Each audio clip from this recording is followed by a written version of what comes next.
It's day 2 of our Captain America run, and if you haven't already, make sure to like and subscribe to follow the rest of our profiles. Today, we're looking at a Cap whose road to the screen was rocky and was ultimately detoured out of theaters and into the shadowy nether realm known as the direct-to-video market. This is Matt Salinger in 1990's Captain America.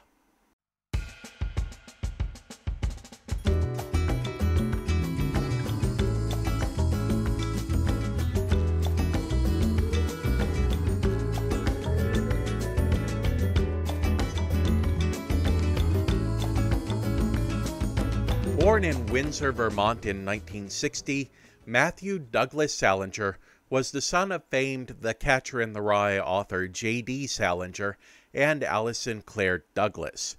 Douglas and J.D. would divorce in 1967, and she would move to Plainfield, Vermont, bringing Matt and his sister Margaret with her while she worked on finishing the bachelor's degree that she had dropped out of when she first married. She would go on to complete a doctorate from San Francisco's Saybrook Institute and enter practice as a child psychologist. While his sister embarked on a career in investment banking, Matt was increasingly interested in acting. An Andover graduate, he was accepted into Princeton, but would instead pursue a degree in art history and drama from Columbia University. His first professional acting role came in 1983, playing a college lacrosse player on television's One Life to Live. A year later, he would make his film debut in 1984's Revenge of the Nerds, playing Alpha Beta fraternity brother and nerd bullier Burke. In 1985, he would appear on Broadway in Bill C. Davis's Dancing in the End Zone. Following his Broadway debut, Salinger moved to Los Angeles, where he married Betsy Becker, and the two had their first son, Gannon. 1986 would see him taking a brief role in Sidney Lumet's Power, before taking on a string of television roles, both as a guest star on regular TV series and as a star in made-for-TV movies like 1988's Davy Crockett Rainbow in the Thunder, in which Salinger portrayed a young Andrew Jackson. While Matt Salinger worked hard at promoting his acting career, he was ferociously protective of his reclusive father's privacy, refusing to answer questions about him when they came up in interviews, except to say that he felt his father had earned the privacy he wanted. In 1990, Matt finally had his star turn as Steve Rogers in Captain America, which did not turn out exactly as he would have liked, but more on that later. While Salinger had a healthy respect for his reclusive father, he kept close to his mother.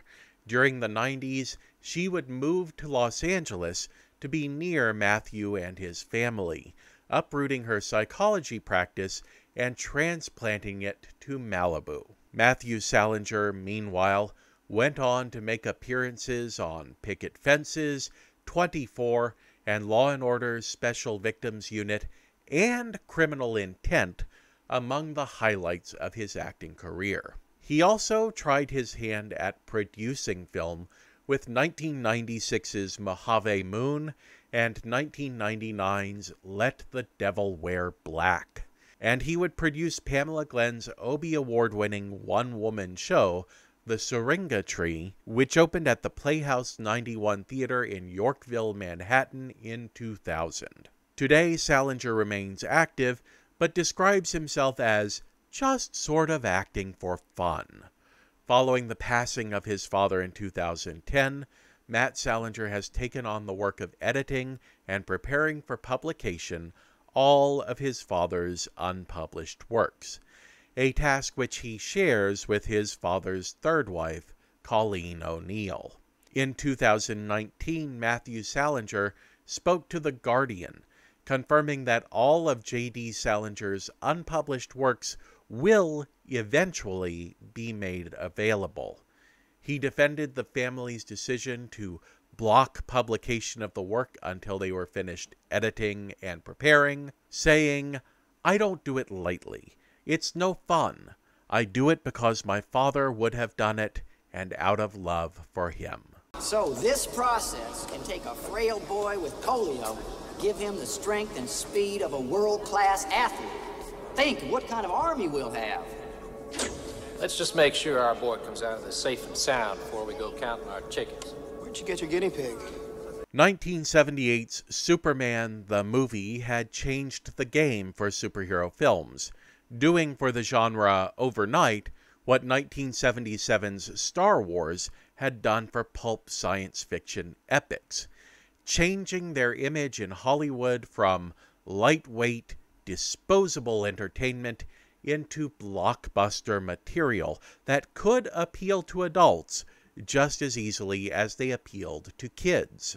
It was in that environment that Universal Pictures approached Marvel to make a deal for their most enduring property, Captain America. The plan was to do it up right with a big budget and big stars. By 1981, the studio had signed up young Hollywood royalty and future The Dude, Jeff Bridges, who had already starred in Thunderbolt and Lightfoot and the 1976 remake of King Kong, but who was still 2 years away from Disney's Tron. Bridges was the perfect selection to don the star-spangled tights. Opposite him in the role of Nazi villain the Red Skull would be Peter Fonda, and rounding out the characters were the Falcon, Baron Zemo apparently attached to Alan Rickman, and Bucky Barnes.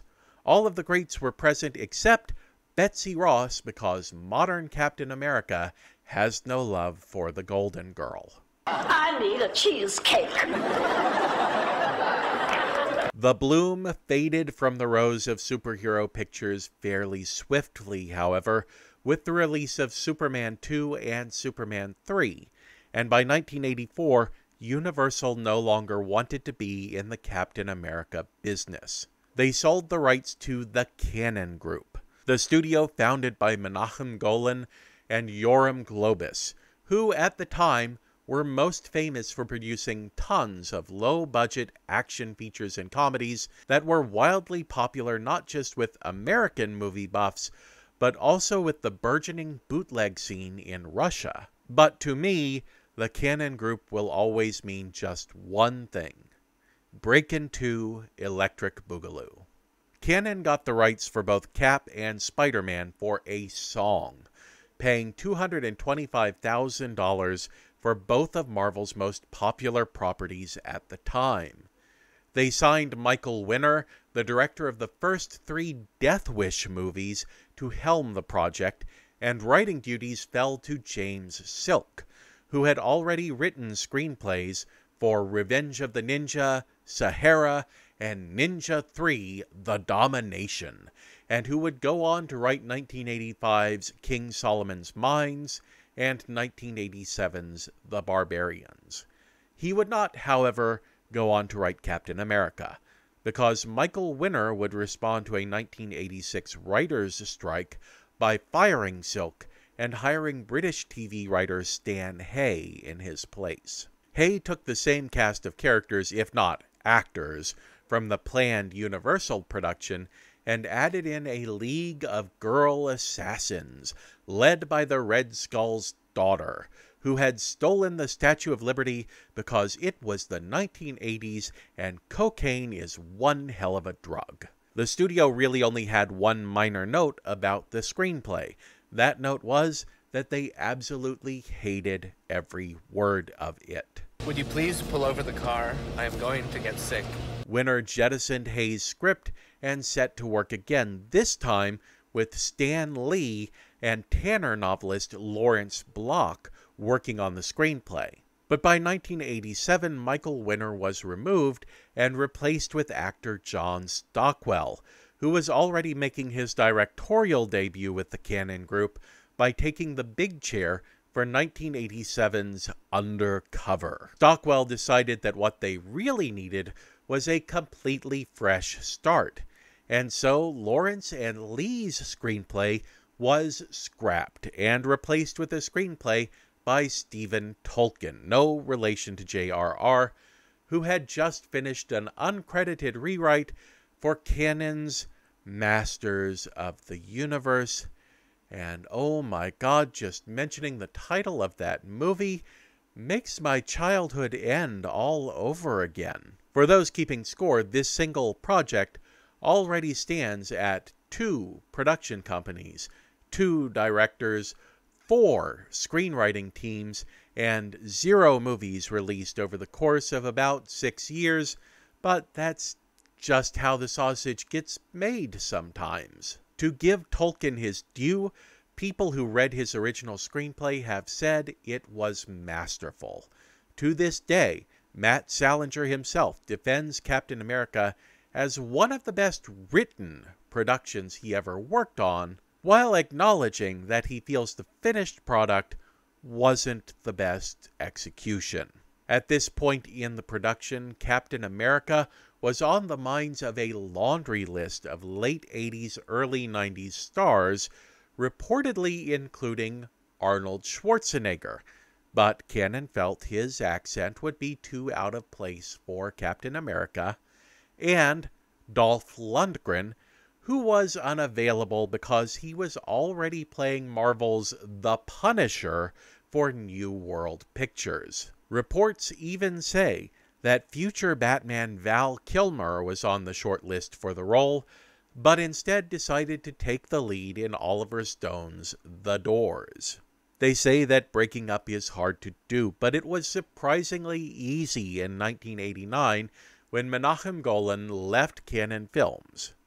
Departing the company, he was given the Captain America and Spider-Man film rights by Giancarlo Peretti, who had just purchased the company. Peretti also handed over control of another recent acquisition, the 21st Century Film Corporation. Golan had great plans for 21st Century. He was going to produce high-quality entertainment for the worldwide film market, but international partnerships ended, investors pulled out, and Golan was left with pretty much the same operation he had had with Cannon, just with a new name and with his former business partner Yoram Globus competing with him in an increasingly overcrowded market.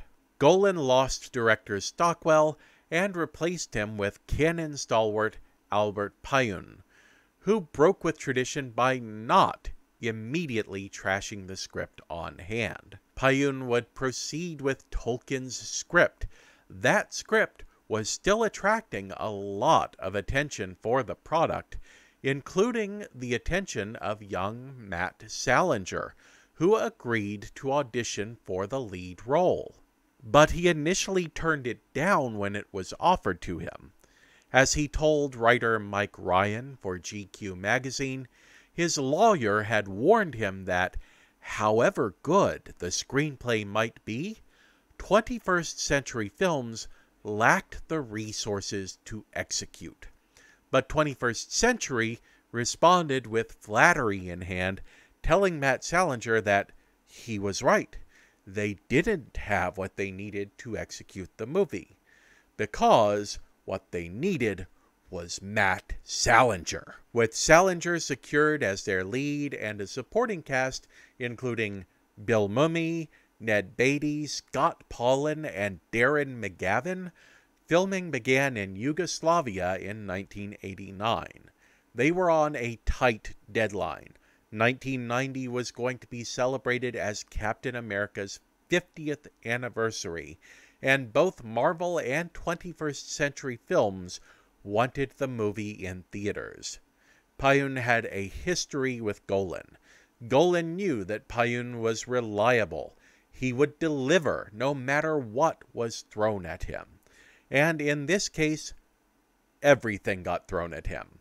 Budget cuts, disappearing funding, lost filming locations, shifting deadlines. At one point, the entire production was moving along despite the fact that nobody on set, including Payun himself, was actually receiving a paycheck for their work. Many of the actors defend Payun's work on the movie, saying that he was a director with real vision, but that the studio never gave him the resources he needed to make it happen. Payun would later complain that the studio took the movie from him before he was finished with it, editing and releasing it without his input into the final product.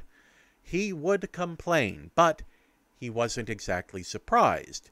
That happened with just about every movie that he had ever directed for Golan. The movie was officially finished in 1990, but the release date slipped. What had been planned for fall of 1990 slipped to winter of 1991, then dropped off the list of theatrical releases entirely. I am going to get sick. Captain America would finally be released direct-to-video for rental outlets like Blockbuster, with brief appearances on cable in the summer of 1992. It did see theatrical releases internationally. An ad from the Manila Standard promised a once-in-a-lifetime gift for the entire family that can come only every 50 years, and offering everything you want to see in a film: martial arts battles, special visual effects, and on-land, on-air, on-sea actions. It also credited Jean-Claude Van Damme as the film's martial arts instructor, which probably came as a great surprise to Jean-Claude Van Damme, as well as to everybody who had actually worked on the movie. The movie was largely ignored by the press at the time, but what attention it did get was harsh. Frank Lovis wrote for Entertainment Weekly, "The movie isn't merely wrong for kids, it's just all wrong." Variety ran Lawrence Cohn's review, where he praised Salinger's performance, but panned the film in general, and called Albert Payun's direction leaden. John Ferguson flipped that script in his review for Radio Times, praising Payun as a competent director of sci-fi and martial arts action movies, but complaining that the movie was too obviously low budget, and saying that Salinger lacked charisma. We are both tragedies. And now I send our tortured souls to rest. Speak for yourself.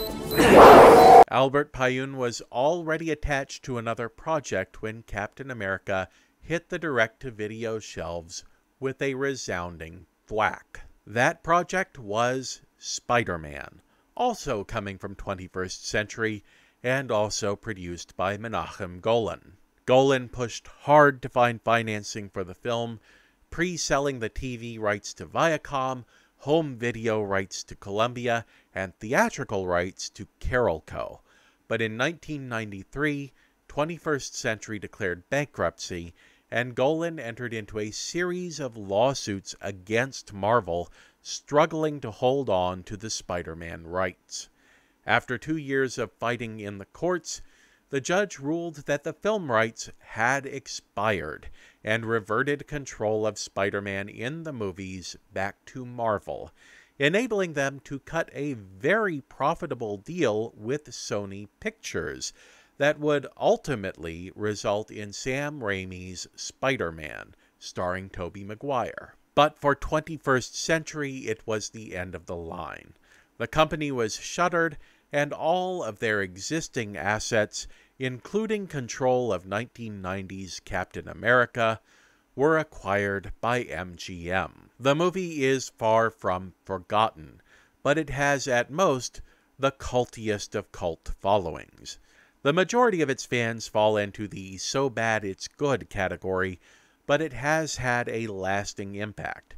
It frequently surfaces in discussions of pre-X-Men and Spider-Man superhero cinema as an example of how Hollywood often got superhero characters wrong. But it also has its defenders, who praise it as a movie whose vision far exceeded its grasp, and many of whom see Matt Salinger as the rock on which the movie laid its foundation. According to Salinger, when Marvel Studios' Captain America: The First Avenger was in production, he did write to the director to offer to do a brief cameo, saying he thought it might be fun just to be a janitor in the background of a scene.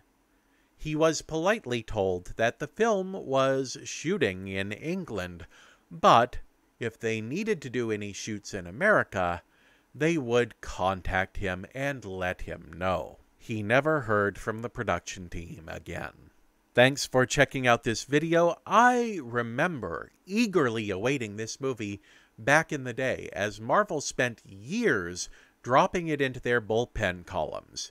When it finally released, I rushed to our local Blockbuster to pick up a copy, but our store hadn't actually ordered a copy of it, because at that point, who was actually waiting for this movie? Me, that's who! Drop into the comments and let me know what you think of Captain America, or spare a few words to let me know if you think any of the non-Batman superhero productions that fell into that weird period from the very late 80s to the mid-90s are still among your favorites.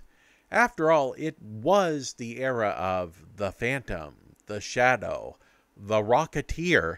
It was an interesting, if not particularly successful time for comic heroes on film. While you're down there, make sure to hit like and subscribe, and make sure to ring the bell to get notified about new videos. Until next time, watch like it means something.